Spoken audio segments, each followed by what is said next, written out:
هذه شيلة مهداة من أبو بادي الريثي إلى أبو راشد المالكي على موقفه المشهود مع أبو بادي الريثي. كلمات الشاعر محمد يحيى الريثي.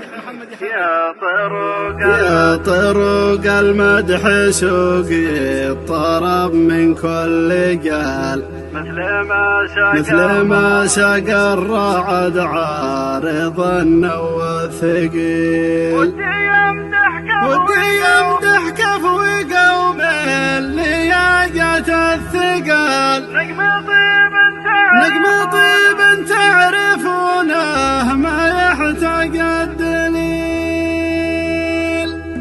يا طرق المدح سوقي الطرب من كل قال، مثل ما سقى الرعد عارضا والثقيل. ودي يمدح كف وقوم لياقة الثقال، نجم طيب تعرفونه ما يحتاج الدليل. وقفته مع ابن طاوي شرف واكبر مثال، والجميل يكملونه مطالق الجميل. يا ابو راشد لك بياضال وقهدم الجبال، دامت انقب الثريا ونور من سهيل. وقفة الرجال تظهر همم بين الرجال، لا غرابة فانت من صفوة البيت الاصيل. من مقادم الخالص سلاطين الجزال، ما تربوا غير في روضة الفعل الجزيل. من نفاهم يبشر بفزعة رجال ومال، ما تعوج رقابها صوب ميراد الدليل. تصبر وتفعل وتاريخها ما به جدال، تحتمي كبار المهمات جيل بعد جيل. في ميادين المواجهة وساحة القتال، بيرق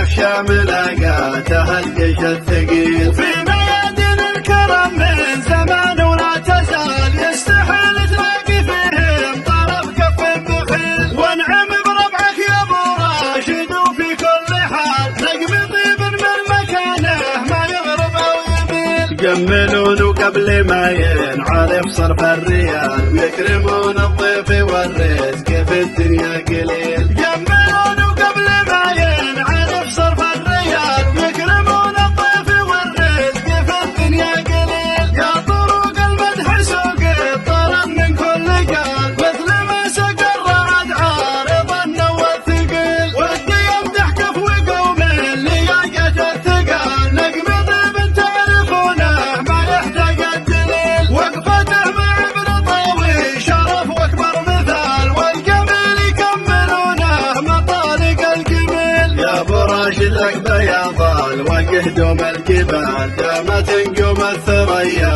ونور من سهيل. وقفة الرجال تظهر همم بين الرجال، لا غرابة فانت من صفوة البيت الاصيل. من مقادم الخالص سلاطين الجزال، ما تربوا غير في روضة الفعل الجزيل. من نفاهم يبشر بفزعة رجال ومال، ما تعوج رقابها صوب ميراد الدليل. تصبر وتفعل وتاريخها ما به جدال، تحتمي كبار المهمات جيل بعد جيل. في ميادين المواجهة وساحة القتال، بيرق يخشى ملاقاته الجيش الثقيل. في ميادين الكرم من زمان ولا تزال، يستحيل تلاقي فيهم طرف كف بخيل. وانعم بربعك يا ابو راشد وفي كل حال، نجم طيب من مكانه ما يغرب او يميل. يجملون قبل ما ينعرف صرف الريال، ويكرمون الضيف